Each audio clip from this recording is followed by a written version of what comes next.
إذا الشمس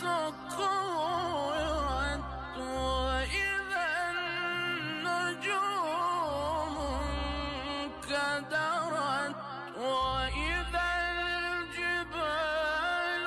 سيرت وإذا العشار